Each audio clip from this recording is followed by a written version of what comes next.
Captain's log. Man, what a wild ride the last couple of months have been. Even crazier than back in the good old days. I tried my best to be as good a captain as you were, Fargrim, but damn, if it ain't hard to keep a posse together. Despite that, though, I finally managed to complete my first impossible bounty. What do you think of that, old man? Well, I guess I should let you know how we did it then. It all started on the Rock of Brawl when I was holding some tryouts for a new crew. I saw a bunch of colorful characters, one of which was a gift munition expert by the name of Chutney. But just as I was about to close things up, Dargaz the Arcane arrived and invited me for dinner. It was at the Man of War where I first met Praecordium. Now, how do I describe someone like him? Well, I suppose the first thing that struck me about him was that big old blue head of his. He's a naive soul, grew up in some kind of magical simulation, but despite his inner villain, he's always had my back. From there, we tried to earn a few coins to muster up enough gold to buy a bigger spelljammer to mount the Artemis on so we could reach the limits of realm space. We got involved with some odd jobs, like fighting in the arena of blood on the Laram spaceport, competing in a cooking contest to win back what we thought was Large Luigi's cookbook, and even tried to hunt down my old nemesis, Gnarlclaw. Not gonna lie, we had some pretty close encounters. Chutney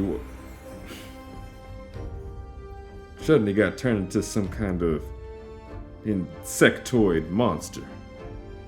Damn, that one still stings.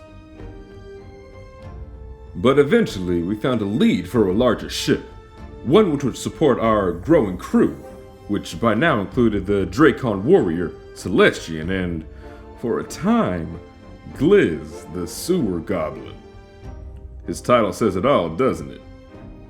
There was a catch to this new ship, though, as there always is. The ship was an old carnival train dumped off by the bankrupt Dowar cartel.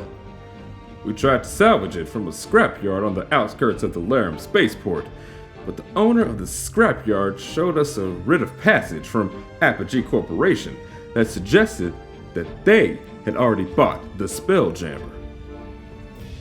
We infiltrated their building, made it to the top floor, and searched the CEO, Faze Gibbous' office. While we were there obtaining the deed, I found a letter addressed to Faze from my old music tutor, Ringalo Flitterfingers. Not to mention, a cello bow with his engraving on it. That was the last thing in the realm that I was expecting to see in there. In the end, it turned out the Spelljammer was being hidden inside a hangar back at the very same scrapyard. We moseyed on over there, claimed the ship for ourselves, and made for Carpree in pursuit of Large Luigi's cookbook. But just before we set off, a man by the name of... What did Bray call him again? Aeolian Windstrider? Brought another crew member aboard our ship.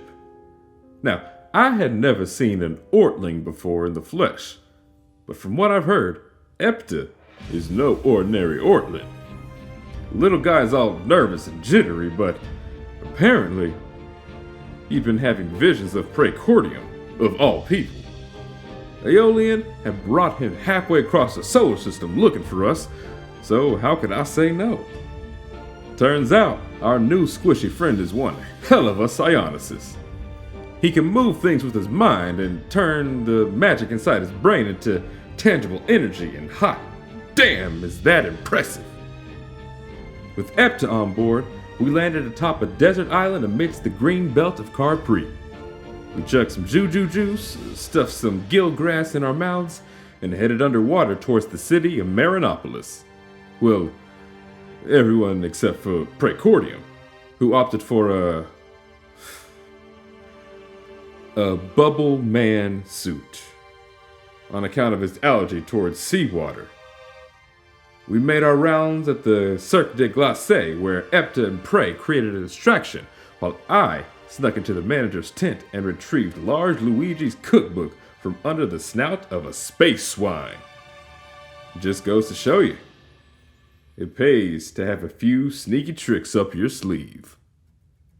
We figured we'd earned a celebratory drink over at the Pearl Trident, but it was during a mesmerizing jazz set that the oldest patron in the bar, Salty Dave, recognized me for who I was and revealed to me the secret behind Dovrion the Dread's elusiveness. Now you remember him, right, Fargrim? So I set my sights on this impossible bounty immediately.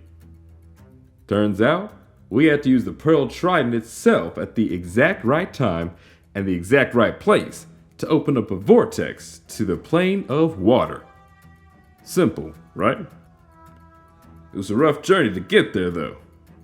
Just as we got to the vortex, some kind of fractal pyramid appeared as if out of thin air, and a knight wearing armor with the same design of the ship completely scrambled Praecordium's big old brain. Once within the endless sea, Salty Dave sailed us to a rock suspended in the water. It was on this rock where some Sahagin had been hiding Dovrion away from prying eyes, in an ancient temple dedicated to the shark god Sokola. After defeating the Morkoth that claimed Dovrion was their thrall, it surrendered the dread right over to us in exchange for its life. Before we left the temple, we investigated the lower confines of the complex. Turns out, Dovrion had been incubating an avatar of Sokola down there and was gonna use it to dominate the oceans of Carpri, kicking the Imperial Elven Navy off the planet once and for all. Well, that sounded like a big hell no in my book. So we destroyed the little avatar without a second thought. On the way back to the material plane, Salty Dave approached me to thank me for my help in getting him his revenge. He rewarded me with the memory crystal you left him, Fargrim. Well, I'm here now. Some of our fellow crewmates decided to stay behind in Marinopolis.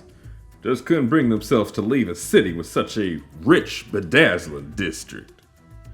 I will never in all my life understand the fascination with bedazzling and fake jewelry, but to each their own, I guess.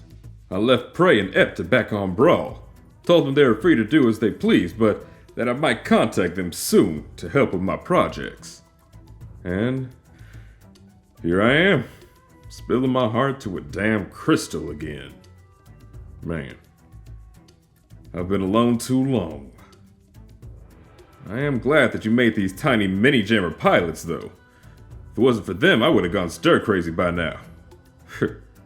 Well, I guess that's the end of the log.